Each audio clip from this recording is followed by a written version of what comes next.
这辆车应该是我们影视飓风有史以来最失败的一笔投资。这个车我们是在2020年买的，当时我们看那个广告，觉得这车太帅了，对吧？用来拍汽车广告什么的，又小巧又灵活，实在是太棒了。然后买回来以后，我们所有人都超级兴奋，在端详它的时候，突然有个老哥问说：“这东西它能够上路吗？”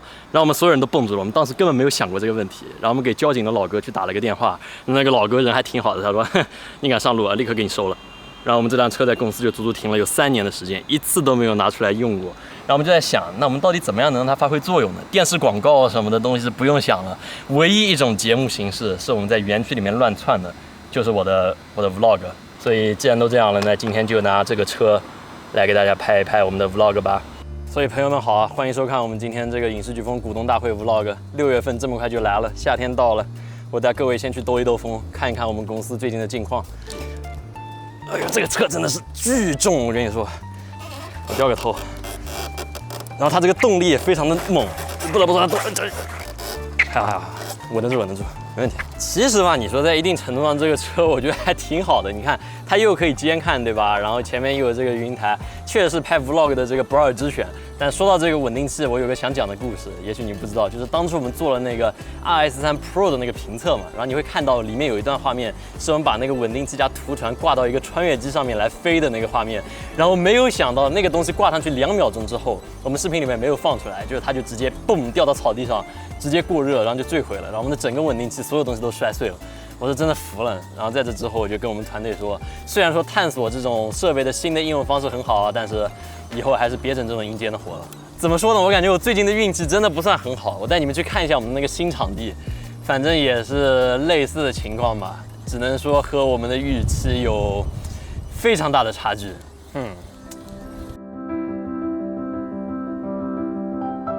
说来惭愧，本来在这个时候我们都应该已经搬进新场地来给你拍视频介绍了，但是因为申请各种许可，我们停工了整整有3个月，现在才刚刚复工，完工的时间也变成了9月。我们的老场地早就已经用之不堪，但也只能够等着。这种长期且我无能为力的问题，真的让我非常难受。如果说4月那个 vlog 是充满希望的开始，那现在7月就是我发现很多计划开始偏移，可是却难以转舵的噩梦。虽然真的很痛苦，但这也正是我拍 vlog 的目的。我不想像常规频道里面那么板正，我想让你能够了解我们近期的快乐还有烦恼。在感到焦虑的时候，其实拍一个 vlog 也会让我自己释然很多。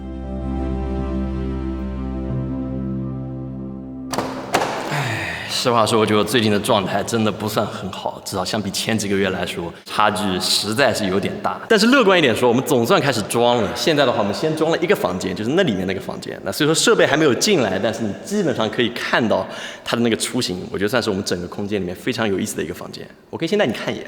哒哒，这边就是我们现在还在建的这么一个导播间，然后导播可以通过这边直接看到外面那个大场地的这个情况。然后来快速调整它的这个直播的配置啊，然后机位啊什么都可以。一开始这边我们想的就是做常规一点的直播，像发布会啊什么的。但后来我们一想，这东西也太无聊或者太浪费了，根本就不值得。然后我们就有了一个奇怪的想法，想看看你的意见，就是我们想请 UP 主还有观众一起到我们这个线下场地来，然后可以来举办这个水友赛，或者说这种这个比赛，就是正经的多机位切换，像那种电竞赛事一样的那种比赛，应该还和常规的直播挺不一样的。我不知道你会不会感兴趣想看，反正我先立一个 flag， 就是我们争取在7、8月份的时候，把我们的第一场这种特殊性的直播给做出来，这个应该可以保证。这次这个视频我还想做一个不一样的，就是带你去我们的片场去看一看，就是我们现场拍片的样子。因为以前我们的幕后很多都是跟你讲发生了这个，发生了这个，怎么解决，升华一下就结束。这其实不是我最喜欢的一个形态，我更想让你身临其境的去现场看到我们那个状态。但是说真的，越在这个行业里待得久，我们就越会觉得距离那些大佬实在是差得太远了，都不知道什么时候能赶上。但是反正带你去看一看吧。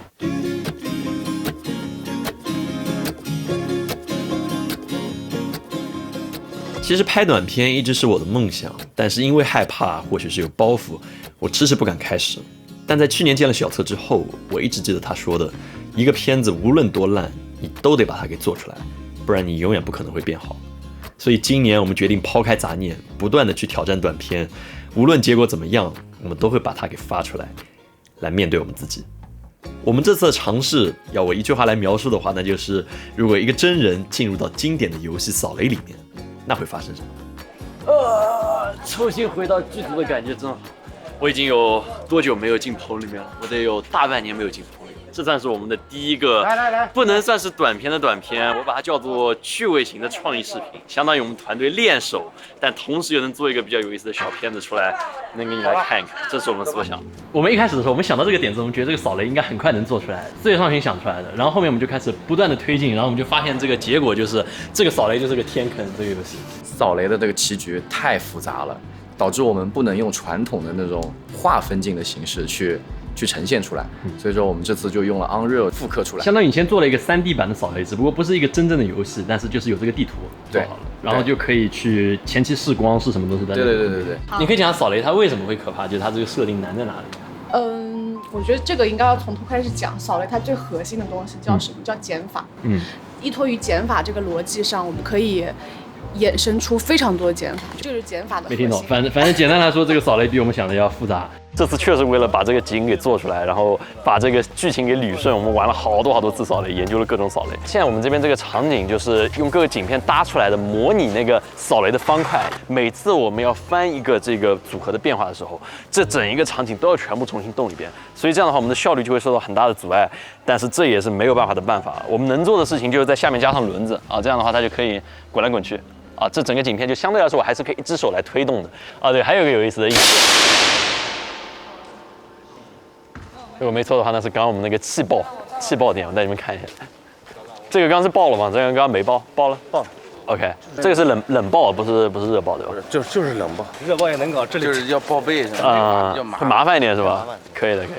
啊，这次这边这两位老师非常厉害，他们是做特殊物理特效的，然后我们这边请他们过来帮我们做了2个冷爆点，所以说4维的话，他等会会被这个威亚这边几个老师直接拉，然后直接飞起来，然后那边的话前面有个冷的那个气爆罐，那个气爆罐的话，它可以一下炸出很多的烟尘，然后来造出这种假的这种爆破效果，然后后期再做一些真的火焰上去，去把它合到一起，这样看起来效果会好一点。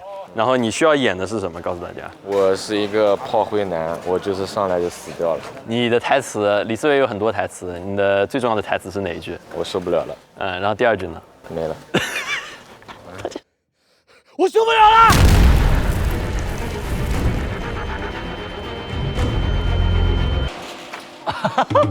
这威力有点大，好玩吗，李思维？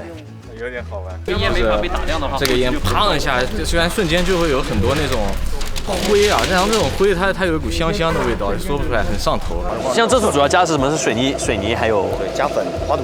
哦，这要自己调这个配方吗？对，水龙木。基本上以前的电视剧的话，我们做那些爆破都不用那个后期，基本上不用前期做出来什么样就是什么样。对，后期基本上就不用添加了。哎，这我们特要是笑了，这样就省事了，太省事了。失业了，我把头做烂也做不到这么好。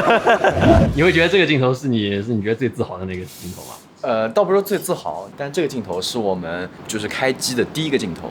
那这个镜头拍出来之后，说实话是给了我们片场所有人很多信心的一个镜头。终于轮到我了，要抱我了，请大家抱我。下一个镜头是专门抱你。是吗？就这个镜头是吗？谢谢你。这就是被我陷害的这个女1号，她现在在那边，马上就要被夺走生命了啊！然而我作为一个反派啊，欣喜的笑着跑开，就是这样的剧情，非常的好。就我不知道为什么，我每次演的反派都感觉很智障，反派就是。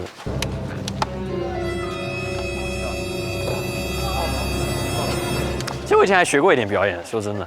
就没有这么拉吧，不然的话我会很伤心的。我以前老师还夸我演得好呢，为什么周边人都不理我，好难过呀。14场78进4次。3、2、1。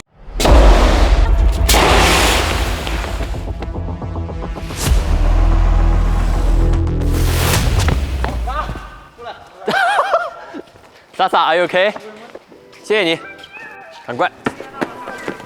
这个威力比我想的要猛一点。谢谢奶导，抱得很好，下次别抱了。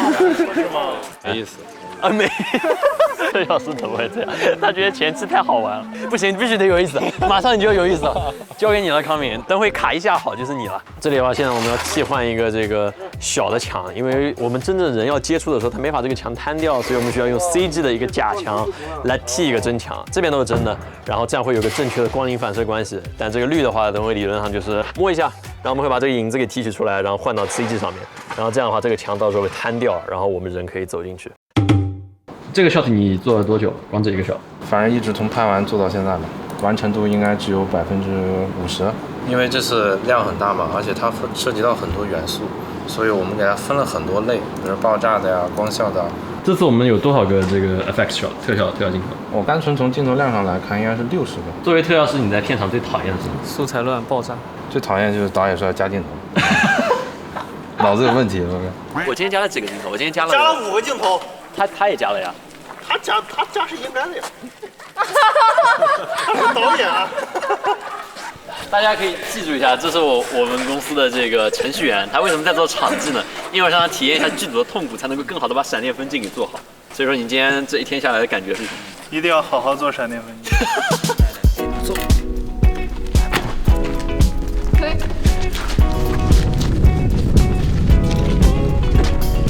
说起来可能很离谱，这次我们用的这个主机是一台索尼的 FX3来作为主机。为什么要想它来做这个主机？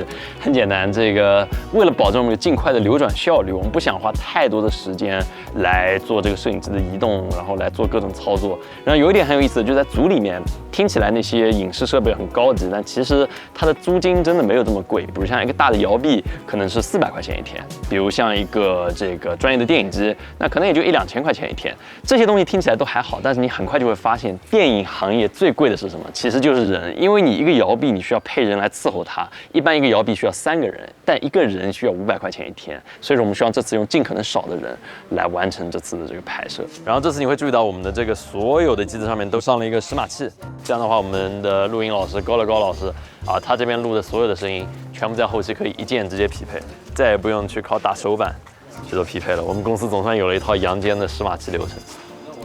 我们可以来看一下我们这次录的这个音频的效果吧。阿四，你说我们还能出去吗？一定可以的，一定可以的。有点闷吗？你不觉得这里？对，我可以明显感到这边牙仔声音会闷一点。对，因为我可能话筒没有跟上，或者是就是话筒没有跟上。其实这几个月让我最痛苦的点，正是来源于身边的伙伴，他们真的都很专业，尝试把视频做得越来越细致。有的项目我们甚至会花超过100天的时间来做，可是投入更多，并不代表内容就一定会更好。如果一开始的点子就错了，那所有的努力就都是泡影。最近一点点不一样的恐龙视频让我难过了很久，就是一个比较不错的例子。无论是数据还是我们内心都没有很满意最终的结果，即便付出了大量的精力。究其原因是我选择了错误的方向，太过于把特效当作一个东西来展示，但其实它只是一个工具，这么做无异于本末倒置。我花了很多时间来反思，希望之后含有特效的内容你能够看到一些改变。好的，所以现在你看到的这个场景，就是通常我们那个视频里面的另一面。其实这个很少我们展现这一面啊。你看，正常我录视频的时候都是这样啊，这是我录视频的样子。但其实另一面真的是非常非常的混乱。然后我也最近在尝试把我的声音变得动态更小一点。这个该怎么说？就是响的地方不要这么响，轻的地方不要这么轻。这以前我说话就是咋咋呼呼，很容易上下。这其实对这个声音我感觉不是很好，这是我自己的感觉。高经常就坐在这边。痛苦面具，麻了。我开的比较小，相对来说。但是客观来说，真的是我现在又想练、想学的东西太多。最近还在学那个 Blender， 还有学各种东西。但说真的，都是没有时间去真正的深的去研究它。这是我现在面临最大的问题，就是精力分化实在是很严重。以前的话，我可以是花很多时间，比如说1个礼拜去专心雕琢1期节目，但现在我真的很少有这种机会。大多数情况下，我可能都是只能去关心这么一点，和我们的策划去对一对文稿，做一点这种细节上的处理，就没有办法真正全身心去参与。但是我觉得这也是一个过程吧。我觉得在我们团队磨合的越来越好之后，我当然可以放手，然后让更多人走到台前来做我们的频道内容，诸如此类的。这是我所想的。哦，对，这是我忘记给你看了，这是我们的这个设备库啊。其实我们以前的设备库非常的乱，经常是3天2头就丢东西。但现在的话，你说它干净，那不一定干净，但是至少比以前要有序了很多。然后我们自己写了一个程序，是像饿了么一样，然后可以像点菜一样选好设备，这样别人就可以看到是谁拿走了这个设备。相对来说管理比以前要系统化了很多吧。至于这次这个短片扫雷，我们估计会在7月份把它给做出来，应该是确定是在7月份把它做出来。我希望到时候你看到这个片子以后，能给我们一些真实的反馈，千万不要是那种怜悯式的鼓励我们一下。如果你觉得不好，那就说不好；如果你觉得喜欢，那自然是最好。这是能帮助我们进步的很大的一个动力。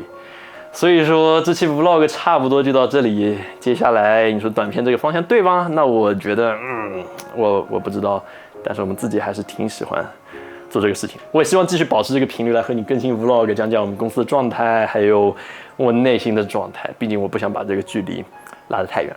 好吧，这期视频就到这里，接下来还有好多事要做，我们下次再见。